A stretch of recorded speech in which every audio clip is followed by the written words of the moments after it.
Oh,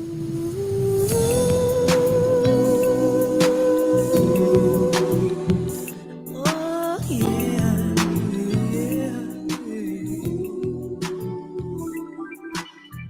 You don't know the way, you don't know. You don't know. You don't know the way, you don't know. Seems to me we're living a fantasy, walking blind. If we give some time to search beyond, there's no boundary. Oh, there will come a day when the lightning will flare, and maybe then we'll see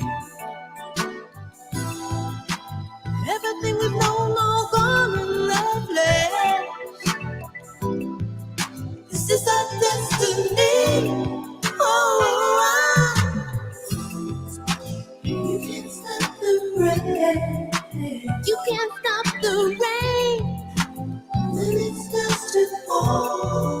When it starts to fall, there's no one else to blame. And there's no one else to blame. Yeah.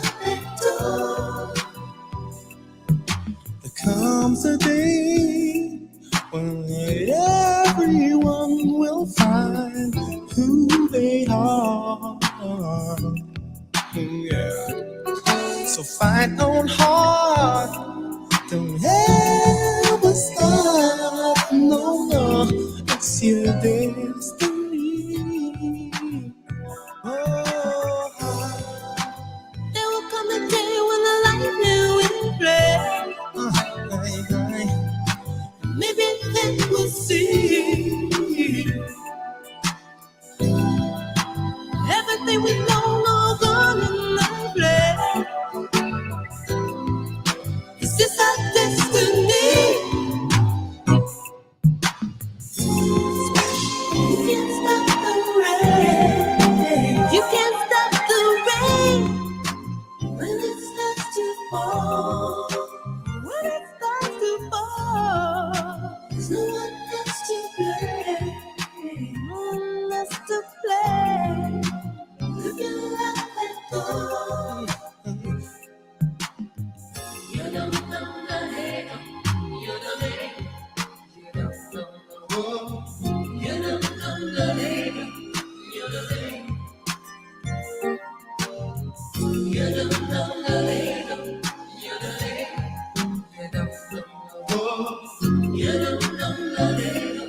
You don't know. Oh,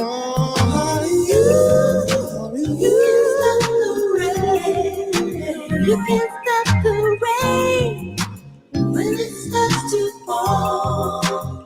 When it starts to fall, there's no one else to blame. There's no one else to blame. Live your life and go. Hang on,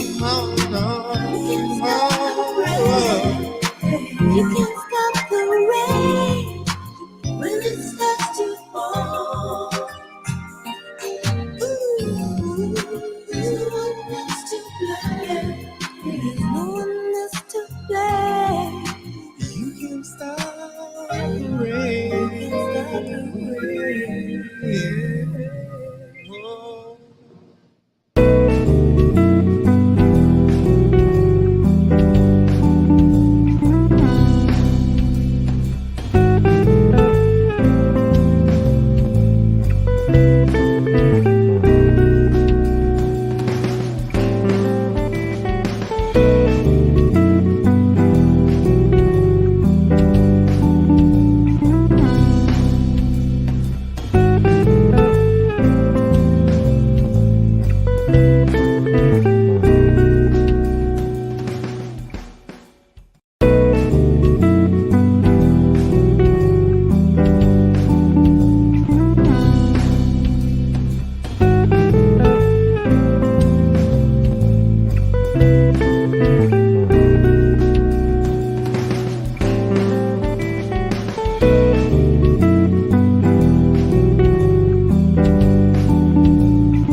Well, good morning, good morning, good morning. It is 3 minutes past the hour on this 10th day of April. And yours truly, Joe Dupree, in the building, 100 BLK, the Black Station, in a stormy, rainy Louisiana. If you are right now in the Louisiana area, Mississippi, also some parts of Texas, it is some very, very stormy, rainy weather, wind gusts up to 50 to 60 miles per hour. Hail has been reported. Some tornadic activity has been also occurring in our area. So I'm on here. Seems to be, I'm gonna start calling hashtag truth be told, hashtag inclement weather, natural disaster be told, from earthquakes to tornadoes to hurricanes. We go through all of it. But right now, in the area that I am in, Lafayette, Louisiana, and surrounding areas, the weather is horrible, horrible. But I do have my sister Jax in New Jersey, my brother Fatim there in New York City, getting ready for the NAN, and we're all in the building. So I pray to God that we stay on here. I'm going to call it an hour day show. I'm going to try to do the complete show, but if we lose power or whatever, I've already moved some things around to make sure that this broadcast, we can start it off. So we are here. Good morning, brother Fatim. Glad to see you made it to New York City. How you doing this morning? I'm good, man. Good morning, everybody. Yeah, after yesterday, I honestly stayed on the podcast a little too long, and that's my dedication and a love for the team and the folks out there. So I was rushing to the airport, and of course, my team know that my back passenger back right side tire shredded. As I'm going about 70 some miles an hour. Glad nothing happened in the sense of getting hurt, and everything, went kind of smooth, in the sense of getting AAA there, rescheduling my flight and getting into New York late last night or early this morning. So I thank God for that. I said, boy, I told Jax, I'm talking about butterflies today. No God today. Thank God. I say, I give praise. But I said, maybe I did too much of God talk yesterday. So he had to say, all right, Fatine, all right. All right, let me just show you who driving this vehicle. All right. But thank you. And thank you for all your concern and support. I appreciate that. All right, Sister Jax, how you doing this morning out there in Brick City? Life strategist, art therapist, speaker Arthur, my girl, how you doing? Yes, I'm doing wonderful. A little on the sleepy note, but I'm good. God is good. We had some traveling yesterday as well. We drove our son back to Massachusetts and then headed up from the part that he's in, headed up to Cape Cod, Massachusetts, to visit my husband's uncle. So that was another 4 hours from my son's school, and then another 4 hours back home. So we did about maybe 14 hours total on the road yesterday. But it was beautiful. Great spending time, great driving, seeing the sights, and made it back home safely. So God is good. Hey, glad that you made it back. So if you are in the tri-state area, today is that day, April the 10th to the 13th. It's going down. The National Action Network Convention 2024. And we are still celebrating 33 years of fighting for justice, because justice cannot be just us. And I'm so blessed to work beside such great people like my brother Fatim Muhammad, Sister Jax, there he is. He Okay. up in there. He in there. And That's family, once again, we want to let you know, if you ever ask about what is the NAN is free. To register to go to the NAN is free. And family, if you're in the area, it's a great opportunity to network, also to get with like-minded people and strategize on how you can take what is working in their areas to your area and begin to implement those same things. I think too many times we work in too many individual silos, and we need to work together. Now, here's what's funny. I still laugh about this. I really believe that the Almighty has a funny way of letting you know that you're with the right people. I had not talked to my co-host Jax one bit about anything about what we were going to talk about today. We never talk about it. Jax don't talk about it. I don't talk about it. Fatim doesn't talk about it. We literally come on here and we begin to go and flow. Sister Jax sent me a message after, in this crazy weather I'm in, I had just posted some jobs that youth 14 plus could start looking at for the summer as the summer approaches. She sent me something to talk about what's going on in NERC and what's going on with curfews and what's going on with the youth there. It's funny. neither one of us know that we were going to get on this youth tip and talk about the young folk, but we do need to have these type of conversations because we are the parents, we are the elders, we are the leaders. And if we are all those things, which we are, we should then begin to give good, wholesome instruction and lead. As Sister Jax gets ready to tell you about what's going on in Newark, I'm going to prepare to post some of these jobs. And I want everybody to check in their own area because job regulations and jobs may vary. But this was a list, and it was impressive because I said, instead of having these kids sitting at home doing nothing, see, can they go out there and get some gainful employment and start learning how to manage money, to work, how to deal with supervisors, how to deal with the environment of what they may have to do in some shape, form, or fashion from now until the day they get in the grave. That is work and communicate with others at a bare minimum, because some may be entrepreneurs, but you still got to know how to work, manage, and deal with others. Sister Jax. Yes, so I wanted to share today. Thank you so much, Joe. And that youth employment is so critical because a lot of people don't realize that a lot of our youth actually, especially in the wake of all the so many single parent households, these young men and young women are trying to work to help their moms to take or their dads to take care of their siblings, to take care of themselves and make sure there's food on the table, the lights are paid, the rent is paid. So we definitely need to try to make sure we employ these young people and teach them, a great work ethic and teach them skills and that they can transfer over for the rest of their lives. So if you're an entrepreneur, look into hiring some of these children for whether it be an internship, potentially a paid internship, or just some sort of employment to give these young kids opportunity. And yes, they might be a little rough around the edges initially, but what you can instill in them can last a lifetime. So give somebody a chance, just like somebody gave you a chance. So I want to talk today about there's a law that's been on the books since 1943 in the city of Newark, a curfew for teenagers. So usually sometimes the curfew kicks in, like when it was COVID, a curfew kicked in.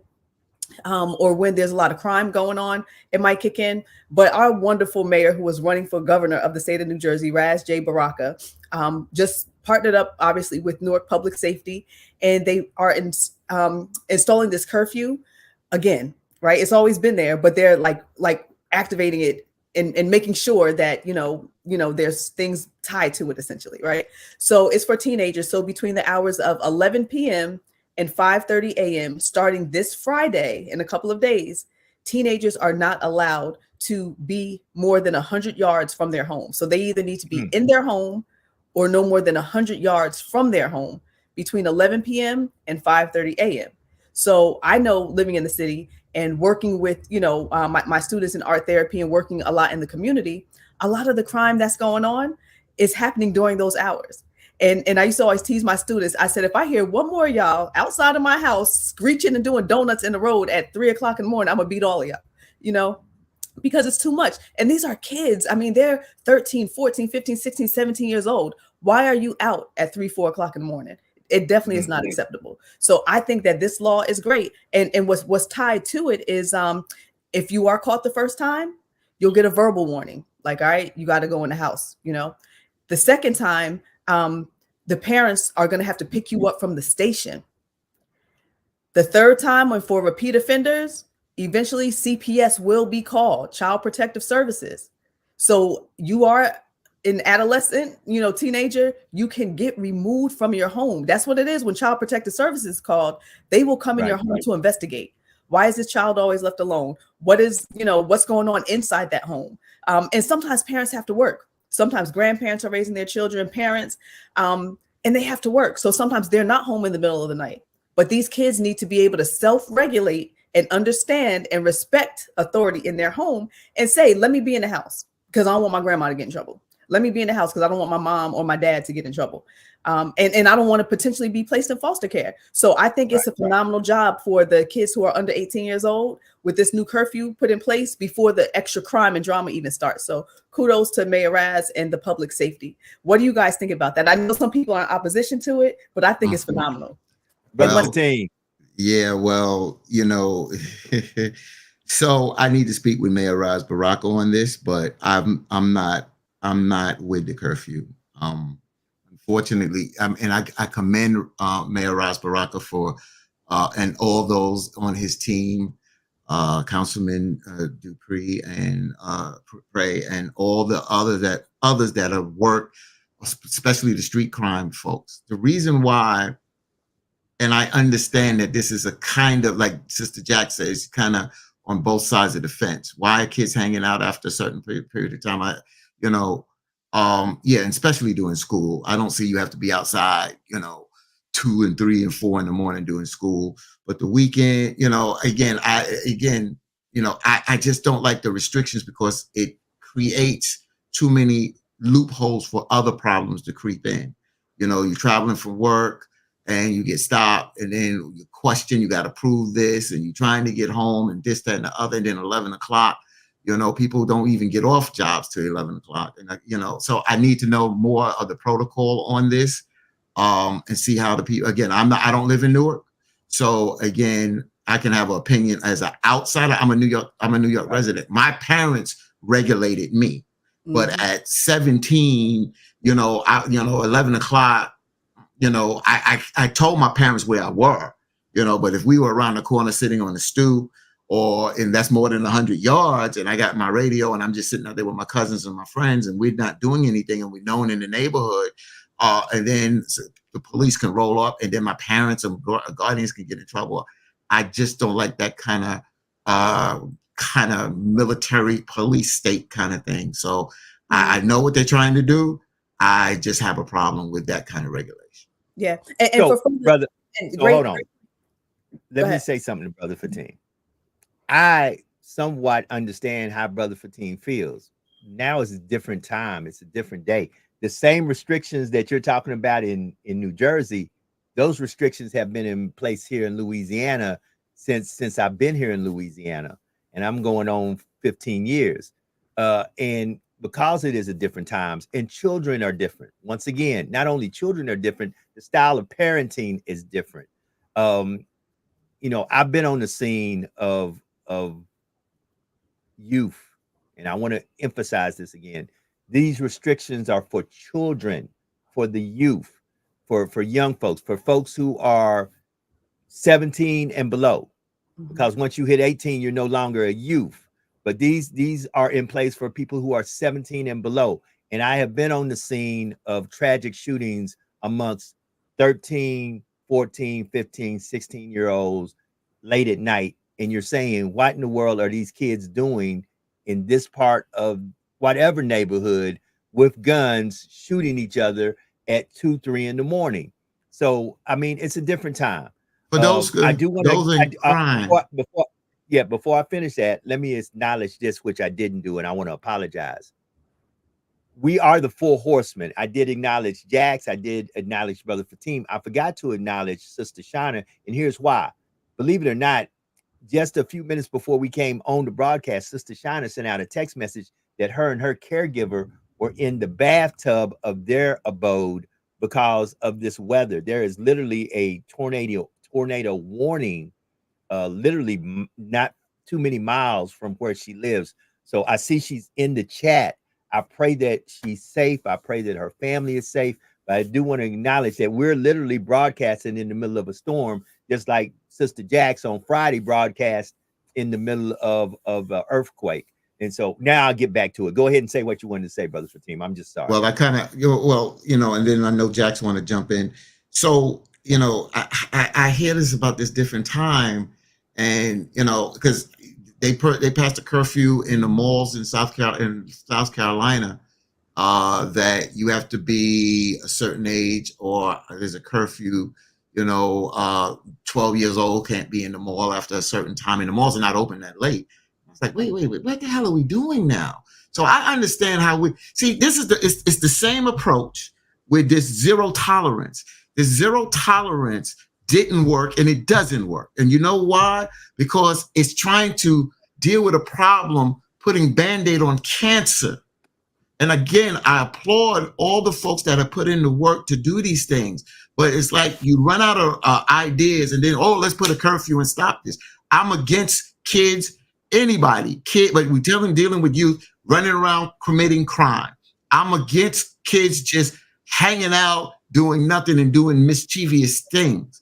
but I have a problem with an absolute law that trickles down on parents and guardians, that there's a loophole that people fall in. Now you got to hire a lawyer, and the city makes money.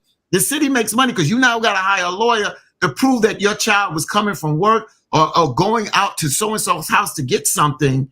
You understand? What, I got to write a note, a permission slip now for my son to go to my aunt's house at 12 o'clock because my aunt don't feel well or something like that? I got to call the police to say, oh, I'm sending my son or my daughter over? No, we're stepping on people's civil liberties. I don't give sorry, I'm not at y'all, but I don't give a damn. Times have changed, but we are not to the point that we are so bad. I mean, crime in the 70s and the 80s during the crack era was bad. Some of it was worse than now. So to put that blanket statement, I have a problem. I mean, that you disagree, but we're stepping on youth civil liberties, and because they're youth and not adult, don't mean that we as adults can step on their human and civil rights. And I'm against that.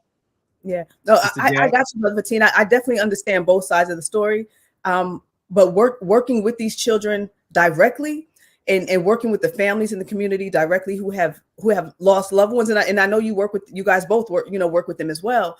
But when you see families, some of the victims in a 13-year-old murdered their child, or their 13-year-old murdered their husband, and then you find out that the 13-year-old got shot and killed somebody at 4 o'clock in the morning, 2 o'clock in the morning. The first thing people are going to say is, where were their parents? Why was that 13-year-old even out the house, or 12-year-old? Because you got 10, 11, 12-year-olds carrying guns and shooting people too. Right. It's more so in the city. It's more so the little ones that are the shooters. It's not necessarily the 20, 30, 40-year-old ones that are the shooters. It's these little ones. They get sometimes the little ones to go out to commit these crimes because they know they won't do as much time as them, because many times their record is still fairly clean at that point. Right. So we'll wonder after the fact, why was this kid outside? Where were your parents? What was going on? So I think we really have to, and it's unfortunate that we have to, go to this level, but it is what it is. You know what I'm saying? Because the crime is just running rampant and getting so out of control. And these kids are out of control. Yeah, it was bad in the 80s as well, but it's bad as hell now. Because back in the day, if you guys think about it, when you think about your childhood, how many friends or acquaintances did you know that got killed? Or even out of 5 of your friends, how many of them knew somebody that got killed? Real. Nowadays, I talk to my students, they each have at least 2 or 3 of their homies that got killed, and they were little kids under the age of 18.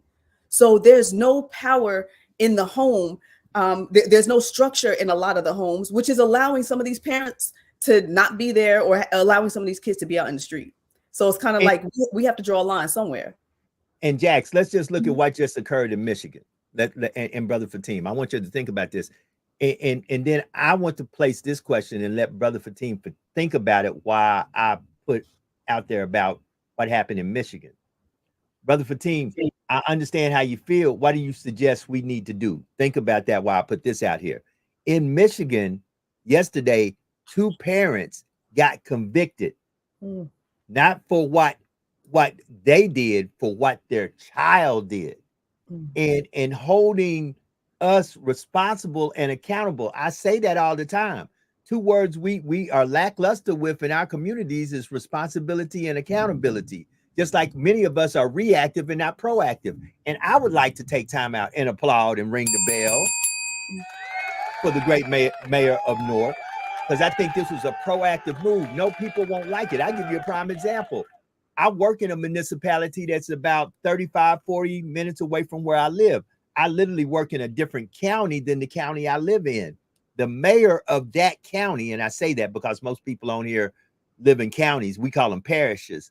That mayor, for Easter holiday, closed the parks. He said, before I open these parks and take the chance of individuals waking up Monday morning with a mass casualty incident because somebody in the park was shooting or shooting at each other, he closed the parks. People were upset. People say you weren't prepared. This was chicken SH. Your police department wasn't prepared. Your law enforcement should have been prepared and opened up the parks because the people you hurt was the children. I disagree somewhat, and here's why.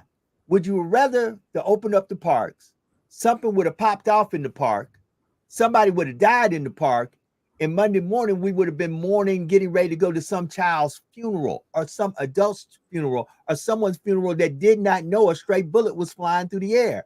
It can happen that quick, no matter how much law enforcement you have. I give a prime example.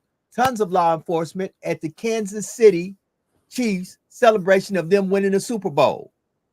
Yet, There go Joe's freezing. Well, yeah. Well, Joe froze. Well, since Joe froze, so Sister Jax, so this is why I'm saying we have to be very careful, because I understand what you're saying, and and I advocate, and I advocate strong against parents supervising their children and children doing criminal behavior. But as Joe was getting ready to give an example, I just was quiet. I was going to be quiet. First of all, the first thing I did, because I said I need to talk to the mayor on this, that I just went to get the statistics. When are the most shootings done in Newark? What time of the day? Joe was getting ready to give an example of Kansas City. I was going to let him finish and say, what time of the day was that? Was the curfew? Was that was during daylight? A lot during the day. Yeah, it's a lot during the day. So put in this curfew. So here I'm going. With 101 homicides, Newark nears a record. This is December 17th, 2006, right? Then I come to Newark homicides reached 60-year low in 2022. Congratulating Mayor Ras Baraka there. Gun violence in America, Newark is an example. So don't tell me that Mayor Ras Baraka, without a curfew, since 2006, has brought crime down. So don't tell me it's a different day where crime has come down. Now we got to break down. I don't know where Joe was going. He's back. We're about that shooting in Kansas City. That was during the broad daylight. A curfew wouldn't help. We got to be careful, because I do know what you're saying, Jax. In the nighttime, why are these kids out in the street? I can advocate that. But what I'm saying is we have to be careful how we implement. Joe asked me, well, Fatim, what do you suggest? Well, it's not just about a suggestion. You got to bring all the statistics in play and have a conversation about it. The first thing is I got to look at is what time of the day are the most shootings in Newark? What are the ages during that time of day?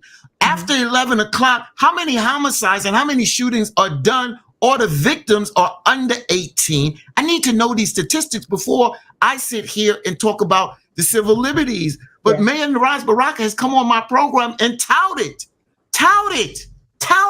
that he's brought crime down. And I applaud him, because he has, along with the folks in Newark, the anti-crime folks on the ground there. So now all of a sudden you're putting in a curfew. Why are you putting in a curfew right now? Because it creates another pipeline, young kids, prison to pipeline, and also catches up parents and guardians into the system now because of problems. Yes, kids need to be managed, but now we're causing a domino effect, and I got a problem with that.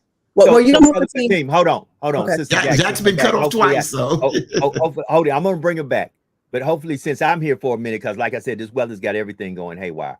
I want to say this, Brother Fatim, but I asked the question. And yes, we need to start the conversation, but tell me, now, let me give you the ages: 10, 11, 12, 13, 14, 15, 16, 17. From 12 o'clock midnight to 5 in the morning. I even say 6 in the morning.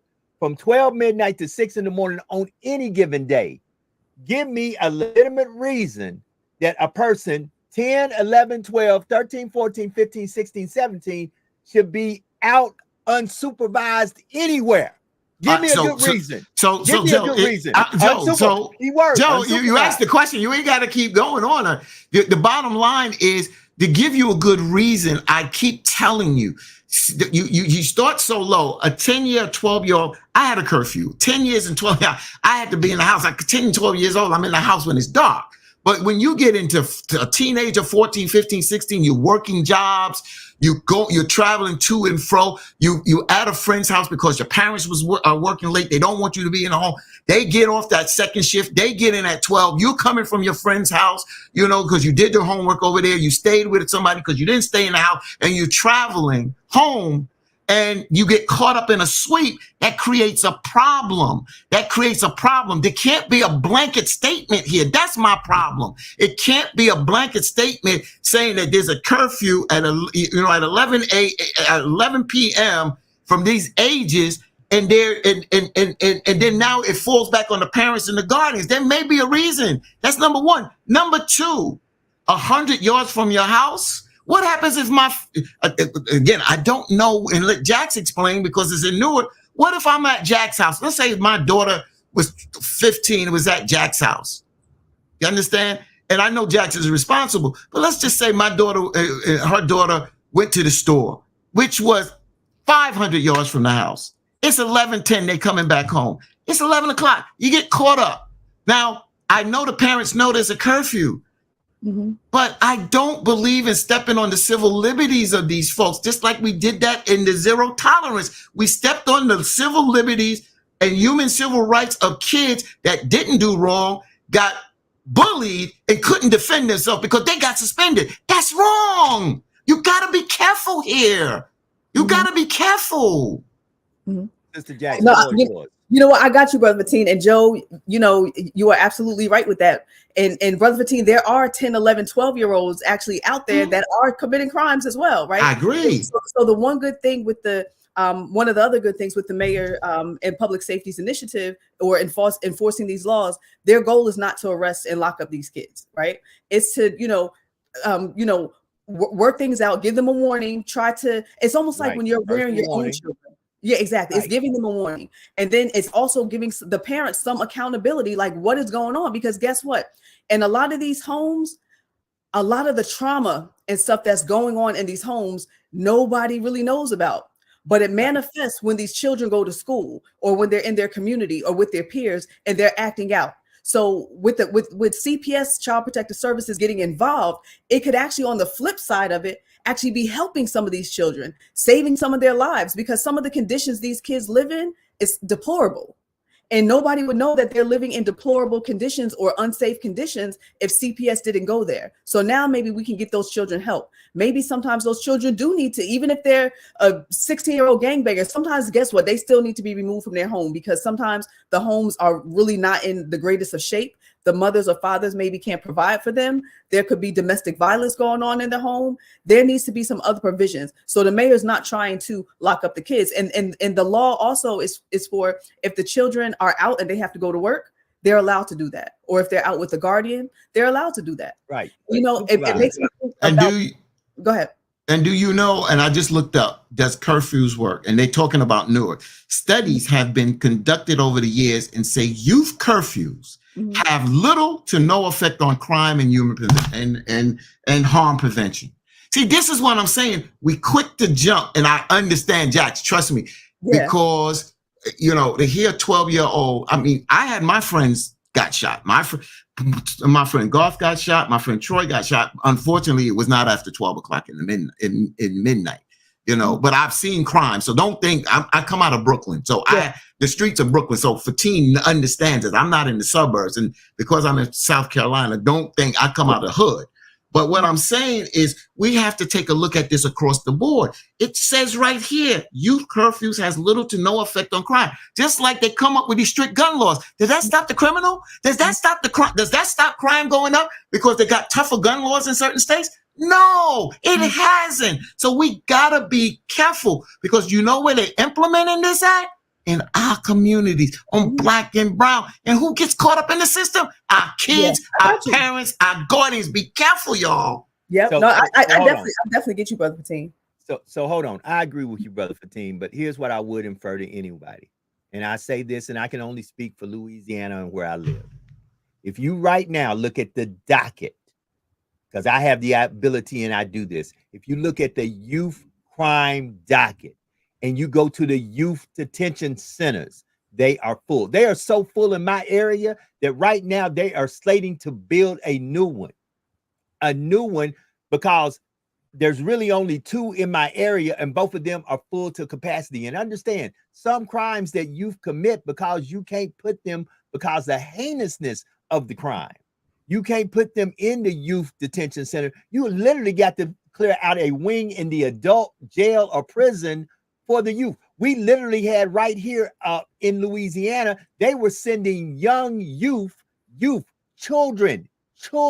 Let me call it what they are. If you're 17 and below, you are a child. Children. They were sending children who have committed certain crimes to Angola. They had a wing in Angola because they did not have room for them in the regular in regular youth detention centers. And what I'm saying is, once again, I agree with you, Brother Fatim. I don't want to infringe on nobody's civil liberties either. However, I will say this: there's always 2 sides to this coin. It is the perpetrator side, and then it is the victim side. The victim side. There are folks who have lost loved one and family members to senseless gun violence at the hand of these reckless, irresponsible, out of control children. Period. So 2 things real quick. 2 things. The second is Douglas Guidry. I was watching something again, and it just came up on TikTok. So I'm not out there studying the Honorable Minister Louis Farrakhan, who I'm a good friend with. But he was talking about how we as parents are getting back from our children foul mouth. And he says the reason why you're getting it back because you produced it. And a lot of us produce some of this behavior. Some of us produce this behavior. Then when we get older and responsible, then we don't realize what we didn't do, which we talked about. But Douglas Guidry writes, and he says, stop and frisk is bad. But he says it's bad, but it's an excellent preventive measure in identifying the bad guy. The good guy may just be a casualty of war in this situation, but I support stop and frisk. Here we go again. It's been proven again, stop and frisk in New York City has been a problem because out of all the stops and frisks, it's been majority of people of color. Out of stop and frisk, it's produced a very minute amount of guns being found, drugs being found that could be conviction. So you're stepping on people's civil liberties. Douglas, the difference is I got a little pull back then. Even when I was like 22, cops rolled up on me and my friends. We out across the street from my house, some yards away from my house. Cops roll up from the 71st precinct in Brooklyn, those that know it, threw us up against the wall, didn't do a damn thing. That's stop and frisk, bro. Found nothing. The difference is I knew the late Sonny Carson activists. I knew Reverend Sharpton. I went to the activists in the community. Y'all call a meeting with 71st precinct, or I'll put people in front of this precinct. We got a meeting with them. This went on and on to the mayor. I think it was Mayor de Blasio, former mayor of New York City, had to get rid of stop and frisk. I just asked New York City Mayor Eric Adams that has somehow kind of implemented stop and frisk again, where the New York Civil Liberties did a report last year, which I gave him the statistics Sunday, to prove that disproportionately Black and minority men, Latinx, have been stopped, and nothing has been really produced. A 10%, 8% of that. Hey. So what I'm saying is, be careful. Douglas, you're talking about infringing on people's civil liberties. How the hell do you write that? You support stop and frisk. You can't do that, brother, because it doesn't stop crime. It doesn't produce what you think it will produce. So let me say this. Oh, and let me say this. What I believe Brother Fatim is saying, and I got to go down this rabbit hole, and I'm sorry. And Sister Jackson, I'm going to turn it right over to you, because Sister Jackson and I can both relate with this in a different way. Brother Fatim, I'm going to say something that's going to sound very uncomfortable, and I can say it because I'm in it. The truth about it is we need to do a better job of our hiring practice of people in law enforcement, period. We need to start having, at least at a bare minimum, twice a year psych evaluations on everybody who has the badge and the gun and has in their power the law in your life. Period. Now, anybody out there who disagrees with me, they can say what they want to. They can say, even my brothers and sisters in blue can say, whoa, you kind of going somewhere. I stand 10 toes down on that. If you have the law and a weapon in your possession, and you have both of those combined, and you have with the law and that weapon the right to take anybody's life, you need to be psychologically evaluated twice a year at a bare minimum. We need to do better characteristic and better hiring practices of individuals who have those type of powers, because the truth about it is, I understand no matter how good you are, some bad folks are going to slip through the crack, but we need to immediately address that and get them bad apples out immediately. And the truth about the matter is, for decades, if not centuries, that has not happened in law enforcement, because bad apples get in, bad actors get in, people get in, prejudiced people, people who are racist, people who have hidden agendas, people who got beat up in high school, and all of a sudden now they want a badge and a gun where they can go ahead and beat back up on folks that beat up on them. And it's wrong. And we who are in law enforcement and those who are sworn to protect and serve need to do a better job of doing just that, where we can instill the trust that need to be had in our communities in us. And we can't have that because we got too many bad characters, and then we got too many good characters that don't say a damn thing about the bad characters. Period. Amen. And I'm done. Yep. So you're definitely right, Brother Joe, and you too, Brother Fatin. So, like I said, this law has been on the books since 1943, right? So we know that a teenage curfew is not going to eradicate crime in the city. And I love how you pulled up the data showing how most of these crimes are not occurring during the night, right? A lot of these shootings and stuff are occurring during the day, but there are some crimes of shooting and other type forms of violence and, car thefts and all that kind of stuff that are occurring at night. So we're not going to be able to eradicate crime completely, but it's still a measure to help decrease it. So the mayor did a great job without having to actually implement that curfew. He did a great job because, like you said, a lot of those crimes are during the day. So now if he does, and for the most part during the day, the children should be in school. So they're kind of should be occupied.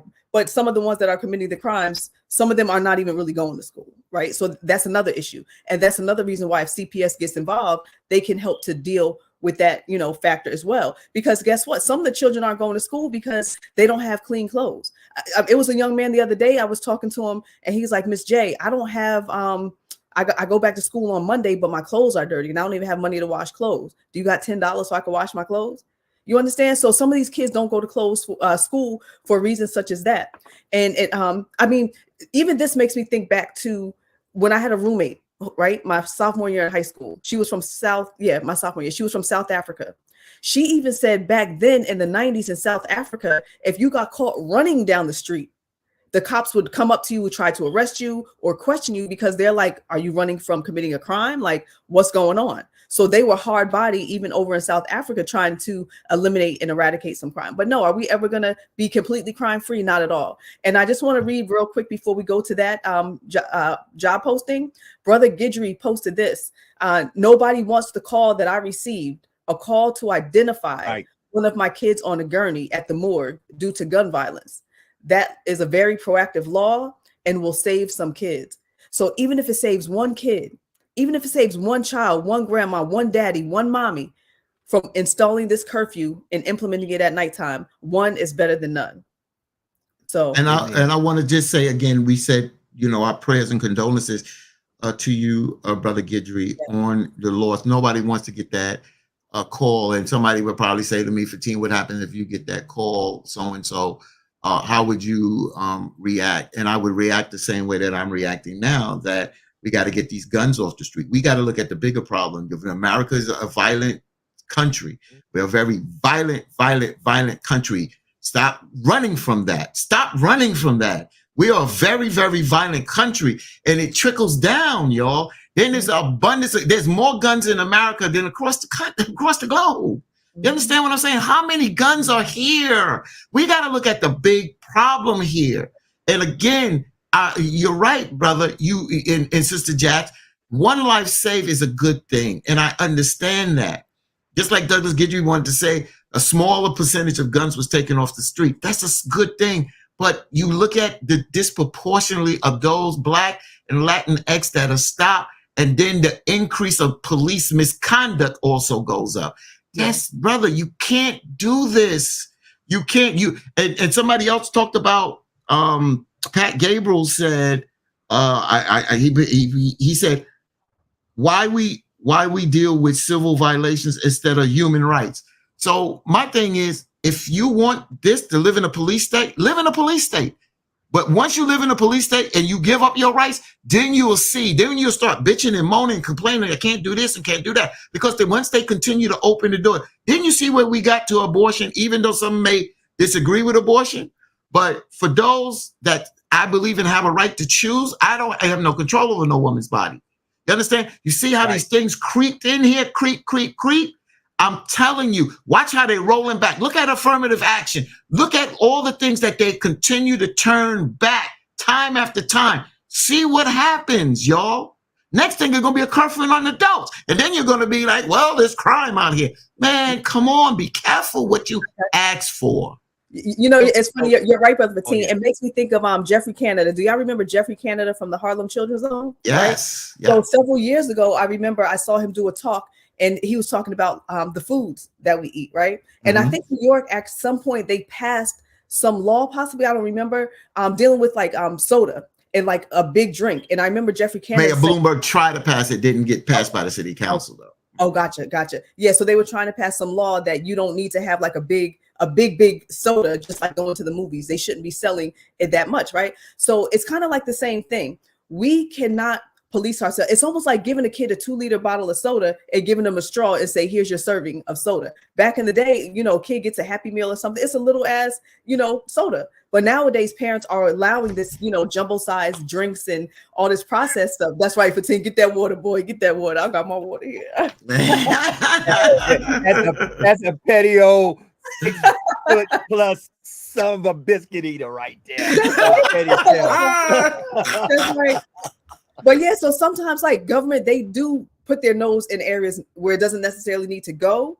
But at the same token, we need to just do a better job across the board. We understand, as part of it, systemic racism is part of it. Absolutely. So we have to definitely tackle those issues. But in order to tackle those issues, we have to start in the home first. We have to start some, disciplinary actions back in our home and some accountability. It's time for these damn parents to start being parents. I don't care what you have to do, how many jobs you have. I know my mom had a bunch of jobs, you know what I'm saying? She had stuff to do, but I still knew what I was supposed to do. Now, did I, sneak out or dip out or do stuff I shouldn't have done? Absolutely, right? But some of these kids, it becomes the norm. And with these mothers always telling these little boys, because they don't have a man sometimes, oh, you the man of the house.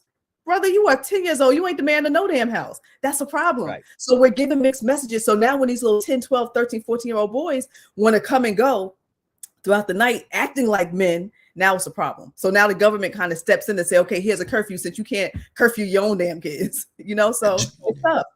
Joe, I want you to answer this question. Just answer this question. And Douglas Guidry, you and Sister Shauna, of course, all of us have come on, but you and Sister Shauna had got on this program and talked about stabbing on a school bus, shooting out there. And the reason why I say this, and this is really to Douglas Guidry, but I'm gonna ask you to answer this question. Douglas Guidry say, well, flip the side and let's keep going to funerals. Well, damn it, we still are going to funerals. Ain't you still going to funerals down there in Louisiana? And you got a curfew? You got a curfew and you're still going to funerals. Be careful how you play semantics. You can't play that on me. You can't flip the side. Flip the side, you're still going to funerals. So tell me, maybe if there wasn't a curfew, maybe we'd be going to more funerals? Possibility. Hypothetical, I don't know. But you still are going to funerals with young people. Understand? So, with a curfew, be careful. So let me say this. And here's the way, and I'm going to say it just like you said it, Brother Fatim, and I'm going to say it to all the listeners out there. If we save just one, we did our job.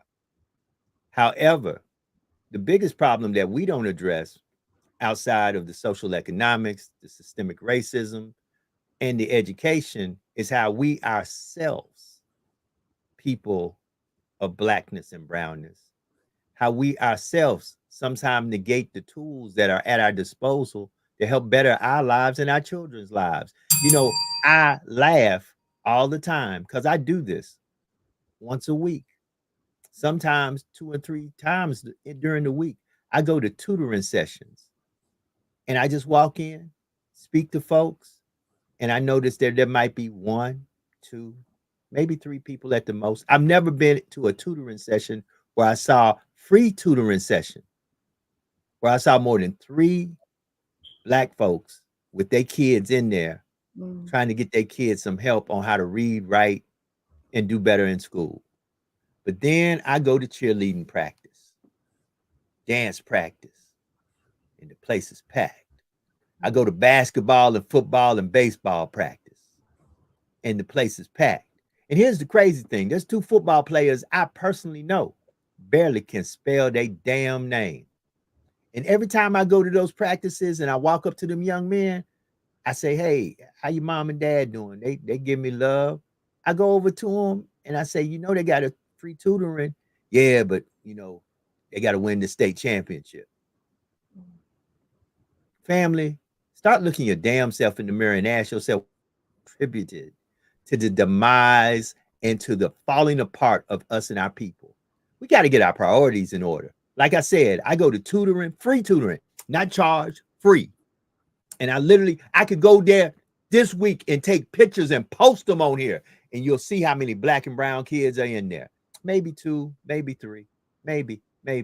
But I sure can go to dance practice where they learn how to shake a little something, do the next Beyonce or the next yeah, you know, all this. Yeah, I can go there and it's packed. I can go to basketball, baseball, softball, football practice, and it's packed. I can go to singing rehearsal because for some odd reason we think the only way we're gonna make it out this thing is we got to sing, dance, or catch a ball. Entertainment. Packed.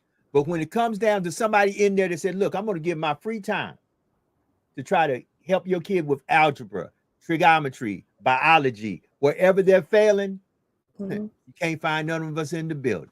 None of us. So until we our own not doing right by social economics, education, and what we have contributed to the demise of our communities will never, because we're too busy pointing at other folks and you're scared to look the man or the woman in the mirror, because if you do, guess what you're going to see? A failure. But guess what? You're only a failure when you decide not to do something about it. I can fall down 7 times. I promise you I'll get back up 8. That's right. And you know what, Joe, you're so right. We do have misplaced priorities, as you know, not only as parents sometimes, but just as adults, period. We place our priorities and we misplace our values on things that really are not even relevant, right? So when you look at some of our children and you look at some of the holidays that we, you know, purchase gifts for our children, they have, you know, a bunch of new sneakers that nowadays these kids, they don't even want to walk and bend their damn toes because they don't want to crease across the top. So they have new Jordans, they have new Dunks, they have new Air Forces, you know, they have even all these high-end sneakers that these kids are wearing, Gucci and Prada and Balenciaga and all this other, you know, craziness. And the parents are giving them giving them money and buying them all this stuff and buying them all these tangible items. But the stuff right here, nobody could take that away from them. But yet, like you say, they won't go to free tutoring, or they won't take some of that money from buying those sneakers or those clothes or that jewelry and get them a tutor that you might have to pay for. Right? We're not doing that type of stuff. We're not creating sometimes memories where we're taking our children on a trip. And even if you can't afford it, because I understand some parents really don't have it. But guess what? When you get that tax money back, or if you just, you know, stash a little bit of money to the side, you can still take your kids and say, you know what, let's go to the park for a picnic, you know, or for, you know, let's, you know, do something special. You could do special stuff with your children without spending a dime. And that's what we always think, you know, whatever we do, it has to be a monetary value to it. No, there's a spiritual value that you could add. There's an emotional value that you could add. And just sitting there talking to your children is priceless. Go ahead, Brother Mateen. That looked good. Yeah, so no, I'm not disagreeing with you. It's interesting you talked about it because I agree with you. And you made me think of something. So as you was speaking, I was like, yeah, Jax is right. This is how I brought up my children. And this is how I was brought up. And then I thought about something. I thought about this, and I'm being realistic. Now, I'll stand 10 toes down. Ain't no 16-year-old, 17-year-old's gonna go to a house party, and be back home by 11 o'clock. Ain't happening. Not happening. So maybe because I'm a New Yorker, maybe it's different because I know in New York, clubs close at 4 and 5 in the morning. In the Carolinas, it closed at 2 in the morning. But I still saw crime because after they left the club at 2, they went to the Waffle House and they fighting in the Waffle House. They shooting in the Waffle House. Right. So, I saw this. But what I'm saying is that when we started to do community things, kids, back in the day, a party don't even get started to 10 o'clock. You understand what I'm saying? And even if you're doing it at a parent's house with the chaperone, you understand what I'm saying? Now these kids got to come home. So now every parent got to make sure that they can pick up their kid. If they don't have a car, they got to arrange for a car. What I'm just saying is I think that I need more info before I can. Right. I need more info on this before I make a conclusion. But looking at it right now, it seems as a broad brush, and I got a problem, especially with crime coming down. Why are you doing this now with crime coming down? And you have done a great job in Newark, has been probably a model in the past 6 years of crime. To make it come down even more, I think. So watch this, Brother Fatim. And as I began, and I pulled it up to read it, kind of glanced and read, because I can read a little. Here's what I want to say. I think we're all missing a couple of key things within this law, in this ordinance. That's what we would call it where I'm at. I don't know what they call it in North. It's an ordinance. In this ordinance, should it have been in Louisiana, what we're missing is this key word, unsupervised. So if you have supervised or accompanied with an adult during those times, you're not in violation. I think that we're missing key words, and like you said, we're broad brushing, and we all need more information. But what I wanted to say is also understand this, and please understand this. We in no shape, form, or fashion. No, I won't. I can only speak for me. I'm not here wanting to see anybody's civil liberties or rights infringed on. I've been to youth detention centers. I've been to young folks' funerals. I'm very fortunate that out of all my children, all 5 of my children, I've never had to go to that type of situation. I pray I never do. As I begin to embark on this new journey of being a grandfather, I pray I never for any of my grandchildren have to dress up in a black suit and have to go to their funeral. For those who are on this feed, the parents, the grandparents, the aunts, the uncles, the sisters, the brothers,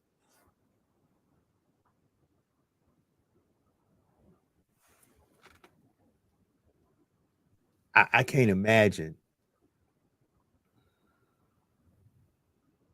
having to go to a loved one's funeral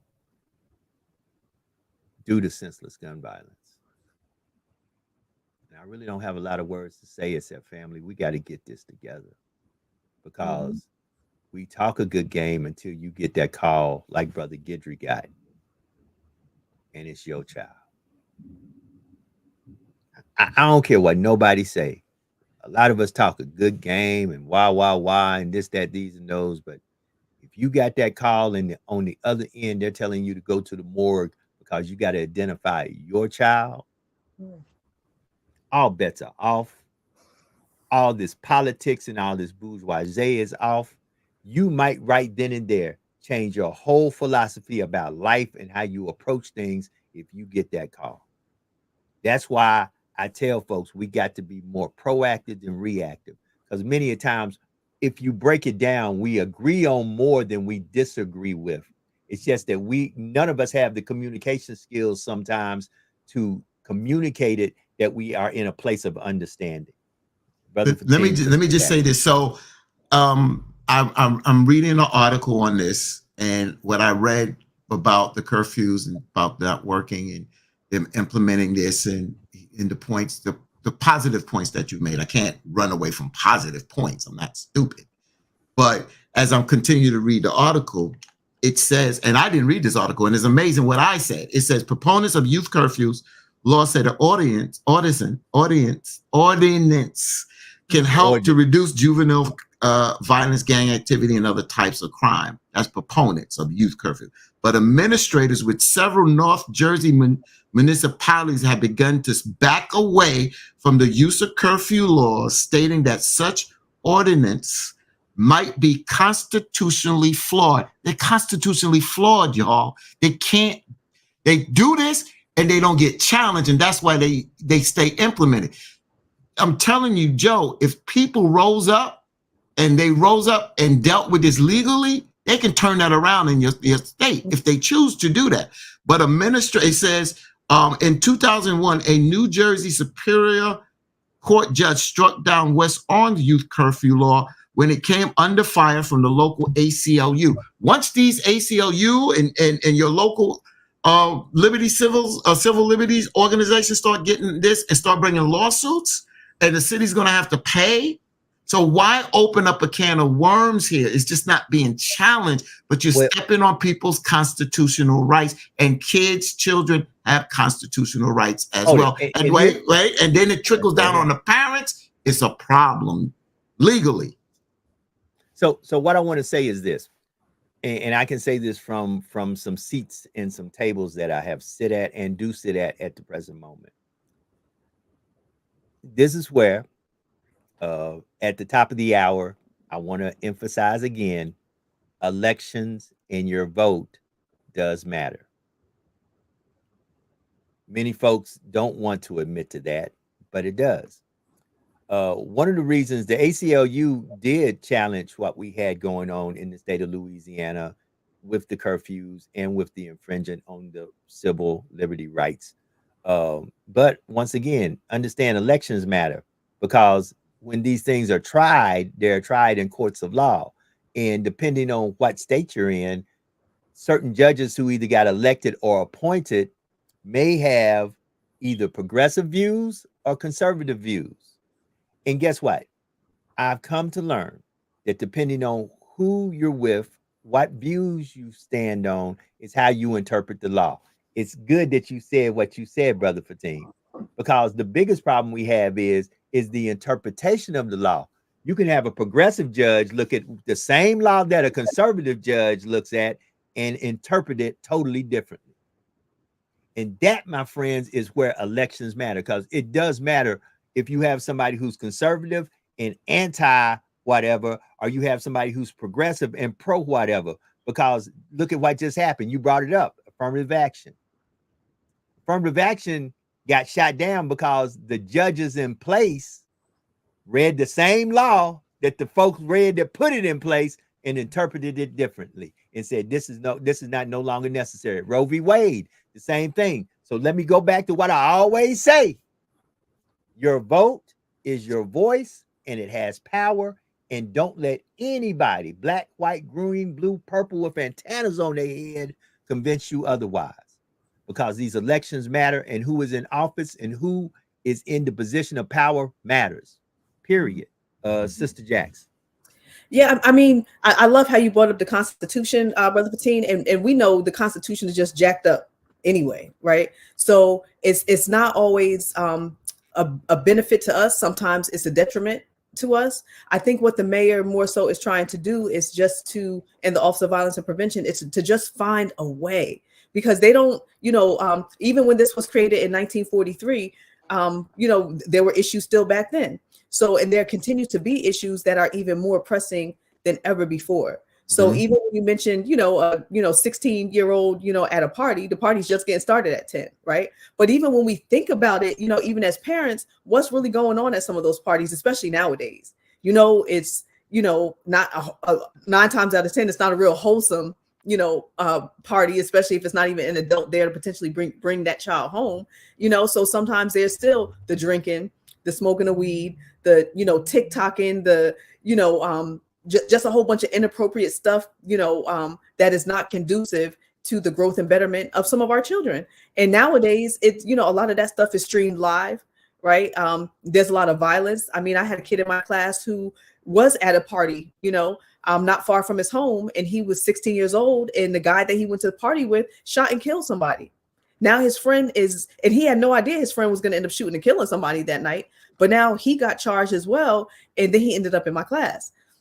So we really just have to be careful. And like I said, it just boils down to, we just have to govern our homes, parent our children, be careful who you lay with, be careful how and like I said, many times, people don't realize that, because guess what? The sister gets pregnant, he's left holding a bag, right? So if you have a bunch of, young kids having sex, maybe, 25, 16-year-olds in your grade never got pregnant, but maybe 2 of them got pregnant. But everybody wants to look at the 2 that got pregnant like they did something so wrong. But everybody was doing the same damn thing. So they was all wrong. You know what I'm saying? 2 of them just got caught. So we have to think, even when these children grow up, when these women are just laying down with man after man after man, and getting pregnant, and then the man is not there, was he really there for you in the first place? You know what I'm saying? And now you're left holding the bag, holding that baby, trying to raise the baby. Now you're stressed out. Now you're angry. Now it's baby mama drama. Sisters, we got to close our legs. Like, we have to, brothers, you got to be careful where you plant your seed. She might have had a big booty, but she ain't worth a damn. You know what I'm saying? She ain't worth a damn. So we really have to dial back and think about it, because what are the outcomes down the road? And the outcomes is exactly what we see now. So we have to police our own homes. We have to police our lustful desires and whatever we want to do. Just because it might feel good or seem good to us doesn't mean it's good for us. And so now when we can't regulate, that's when the government pops in. It was like, no, well, we need to tell your kids to stay in the house, or DYFS is coming to the house to investigate. So, I mean, it's unnecessary, but at the same token, it's necessary when we are not doing our jobs as parents. And let me just say this real quick, Joe, is that, so I'm learning a lot of stuff here. But I'm going on to other fights that I fought in. So I never fought in this curfew thing, but I fought against uniforms in school in New York, because it was a smokescreen where we were talking about new textbooks and this, that, and the other. And then they came out with this whole thing about uniforms. And not to say uniforms is not good, but they gave us BS. And I saw through that. And I challenged the chancellor on the air, because you're giving us BS. Because you're using it as a smokescreen. What about the new textbooks? Why not kids getting these old textbooks that are outdated, this, that, and the other, about you taking away arts and this, that, and the other? But I put this in. What was the outcome? Because the ACLU did sue the mayor some mayor in Louisiana. And consequently, the court found that the law, the curfew, impermissibly interfered with a minor's right of freedom of movement and a parent's right to raise and supervise his or her minor child, and held the curfew laws was unconstitutional. I done told you that. It's not right. We got to do a better job. I agree with what Jax just laid it out. We got to do a better job. But you can throw everything at the wall on what Fatina said. I do agree. I don't want it to be my child. Brother Gidry, I feel for you, brother. I can't say no words to make you feel better, my brother. That's tragic. And if I got that call, I would be mad at the world. Mm-hmm. I'll be mad at the world. And I would say things that probably would step on the civil and human rights of people, but it don't make it right. Mm-hmm. So be careful what you do here. So that's why I just showed you what it is. So when these states, like Joe said, you got to put people in that again, I'm not about being so liberal that we getting away with so much crime. For in fact, they've had bail reform in New York. We got like a revolving door with a lot of criminals. I got a problem with that. I wanted bail reform, but I don't want it to the point that we're letting people out that are doing criminal activity back out on the street that continue to commit crime, and then they kill somebody. I'm not for that. So don't put Fatina in that liberal bag. But what I'm saying is be careful, because you think of children, they're minors, they still have rights. They still have rights. You go there, and I forgot what age, you go to a doctor and a child is 16 years old, a female is 16 years old, and she goes to OBGYN and she don't want the parent in that room. Parent ain't getting in that room. So you got rights. These kids got rights. So yes, we got to do a better job. Yes, the curfews would save people, but what at what people's expense? And are we getting back to a police state? We got to be, again, I can't say it no harder. Be careful, y'all, what you ask for, because once you open that door, it's hard to close that door again. So let me switch gears and say this. If you want to right now, and I'm going to put it up there. This is a list that I actually got sent to me, and I don't forget who sent it to me. So I put the disclaimer that you may need to check in your own state, your own city, your own municipality to see if the hiring laws in your state, city, or municipality matches. But here's a list of companies that will hire children 14 plus. So once again, as we begin this continue this conversation and begin to start building some blocks on this conversation that hopefully can better our community, let's begin to teach our children how to work, manage money, manage time, things of this nature. So from 14, and I don't know if this list is 100% correct. You may need to check in your area, but this is a list that's out there. You can go, let me tell you where you can go if you want to see the list or share the list. You can go to my Facebook page at the JDMS on Instagram or Facebook, or you can share this live. It's a list out there. I think some people have went to my personal Facebook page. That's where it's at, Joe Dupree Anderson. I'm one of the few men you know with a double last name. But go there and begin to start conversating with your kids on what you can do to begin to understand that you won't be a child forever. Adulthood is coming. And in that adulthood, you need to be prepared for what is coming. You know, we say it all the time. It's best to go ahead and get ready, be ready where you ain't got to get ready. So begin that process of those conversations, you know, and there's nothing wrong. Instead of your kids sitting on the Xbox or the PlayStation 5 all summer long, them out there working some type of summer job or doing something somewhere, and you showing them how to take that money and begin to invest, to save, to build wealth. That's all I'm saying. Exactly. You know we got breaking news real quick. Okay. So thank you, Sister Shauna. And what this is coming out from the Opelousas mayor down there in Louisiana. This is from the mayor. It says, as I travel our city streets, we are asking that citizens stay off the streets until city employees can fully assess the damages. Trees are down, broken limbs, electrical wires down, traffic lights out, and flash flooding is occurring throughout the city. We are asking everyone to remain off the roads and streets until it is safe to travel. Thank you for your cooperation. Please be safe if you have to travel. Thank you, Sister Shauna, for sending that via Facebook. This is a statement coming from the Opelousas mayor down in Louisiana due to the bad and tornadic weather down there that is happening. So I just wanted to get that in. She just sent that to our group chat.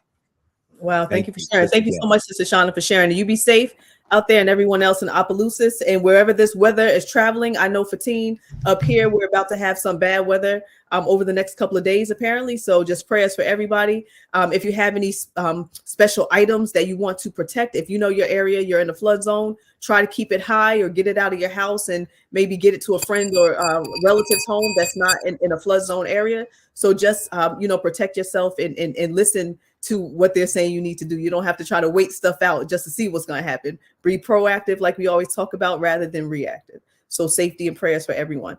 Joe, back to what you were saying. Also, parents need to realize that they can open up a checking and savings account for their children. Amen. At the age of 13. So while you're trying to help your kids get these jobs, you can go to a local branch, whether it be Wells Fargo or, TD Bank. I'm not sure what other banks are in your areas as well, but you can go and open up an account for your children, right? 13 years old. Bring your social security, bring their social security card, bring their birth certificate and whatever ID you have for yourself as well. Bring all of that documentation to the bank and make an appointment if you have to, but get your kids excited about financial literacy. Get them engaged. If they have a cell phone, they can bring their cell phones. The banking institutions can actually help your children get it set up on their phone where they can download the app and learn to monitor their checking and savings account from their phone. So, you do it now. If you need to cash up them, you can Zelle money to them and it can go directly into their account. And I think Zelling them obviously is better than Cash App, because when kids ask mom, can I have $20? If you Cash App is taking a couple cents out of that, right? Whereas if you Zelle it, they just get that full $20. So let's and you get to monitor it also. You get to monitor it and help them along the way. Yeah. Absolutely. And now my daughter just turned 17. She wanted to reopen her savings account because she wasn't even utilizing her. Initially, when she was working, she was really good with her checking and savings. I said, whatever money you make, because she was working at a bookstore. I said, whatever money you make, you can keep 30%, but and spend it whatever you want, but save the rest. So she continued to save the rest. But then it got to the point, once the school year started, she wasn't able to work as much. Savings account closed. I took her back the other day to reopen her savings account. And they actually said, okay, do you want your mother on this account now that you're 17? She looked at me. She was like, no, I'm a big girl now. So I'm not on her savings, but I'm still on her checking account and still have access to it all. So teach your kids to be financially savvy. Teach them to do better than what we were taught. Because many times we weren't taught the damn thing. Right. So we have to break the cycle and do better and teach our children how to become financially literate, financially savvy. And they also have apps on these websites that can help them and teach them how to save, how to budget, how to spend, how to track their spending. And it could also, mom and dad, it can also help you. So I like that. I love that idea, Jax. And my mother's made her transition. I wish you would have talked to my mom's back then, because we started a savings account in 4th grade with Lincoln Savings Bank. Oh, it was good. Mm-hmm. My mom's had that number problem. Oh yeah. And dipped in because she was on my account and spent all my money. Well, see? Yep. But and another thing Black folks don't like to talk about real quick, Joe? Go ahead. Insurance. Especially if your kid is kind of out in them streets a little bit. If you could even get some life insurance on these kids, it's unfortunate. But a lot of other cultures, that's one of the greatest ways that they make wealth. Grandmama dies, mama dies. Now you got $1 million, $100,000, $50,000.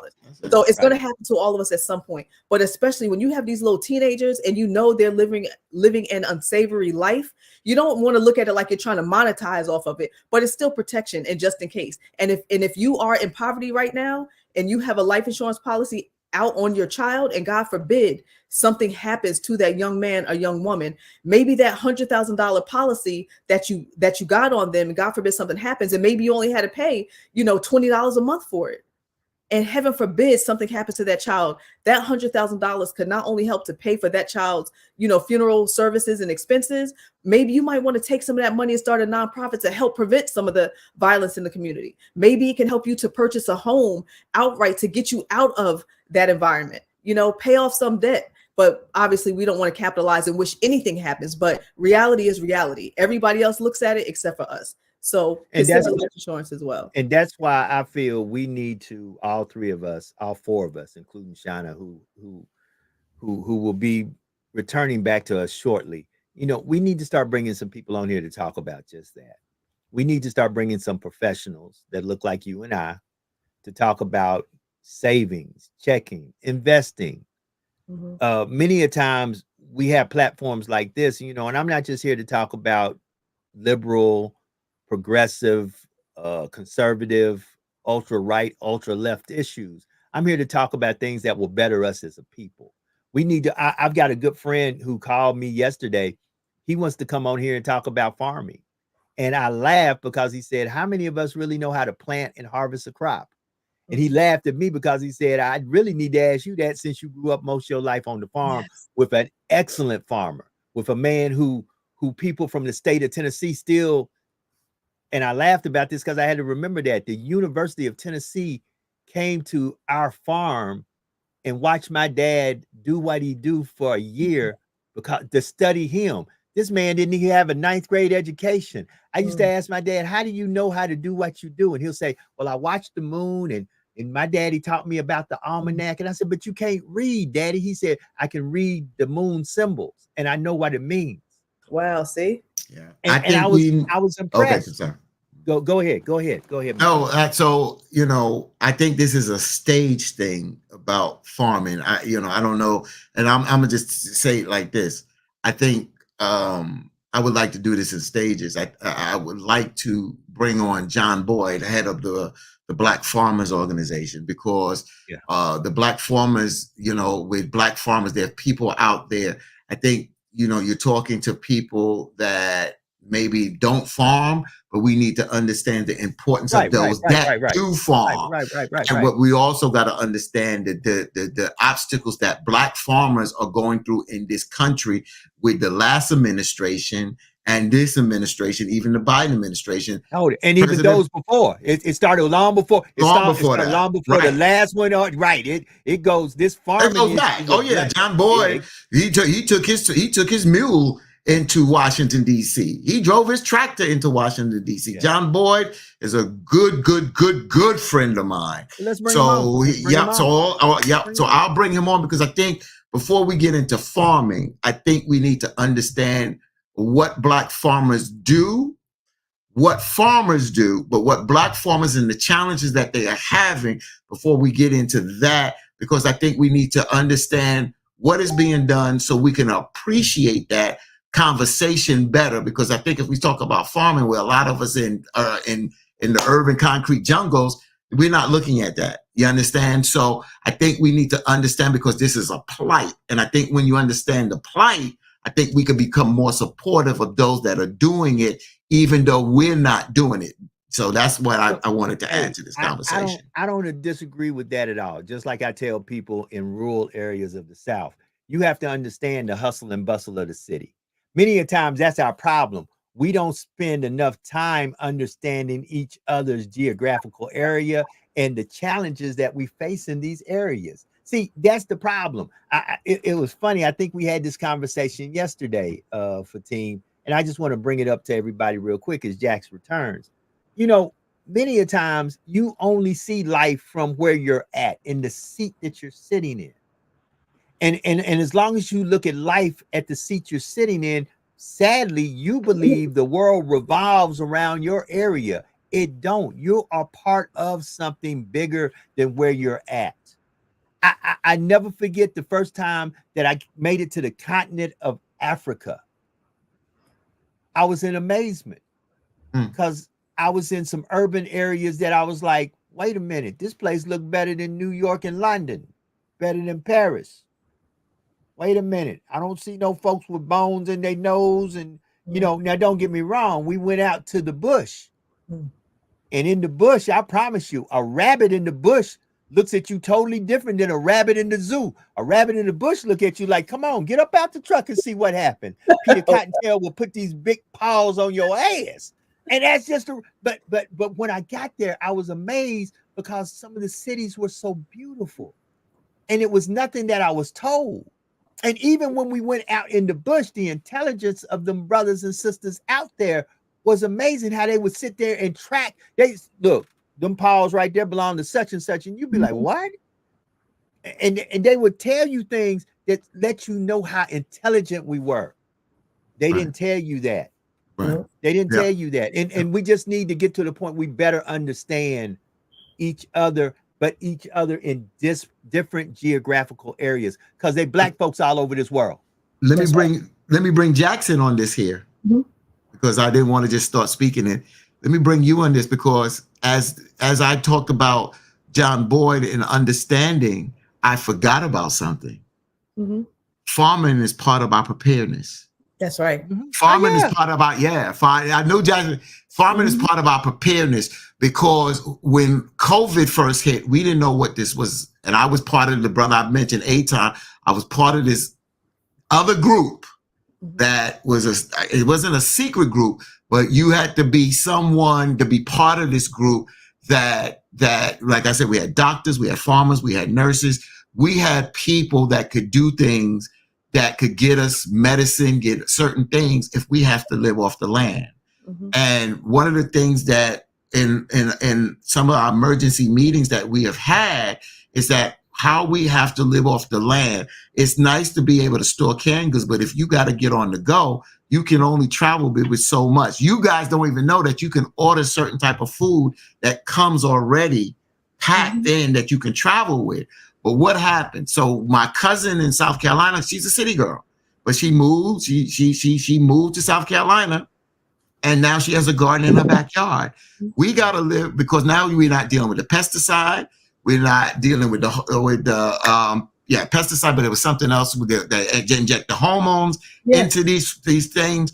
We got to do a better job. Yeah. So we got to do a better job now of being prepared, and farming is part of our preparedness network. Because if you have to grow or live off the land, what if you can't go to and buy from the stores? What are you going to do? See, that's what I'm saying. You don't think until these happens. And what Jack said, you react. And when you react and you at the liberties of government, and there's no commerce coming in and out, how are you going to survive?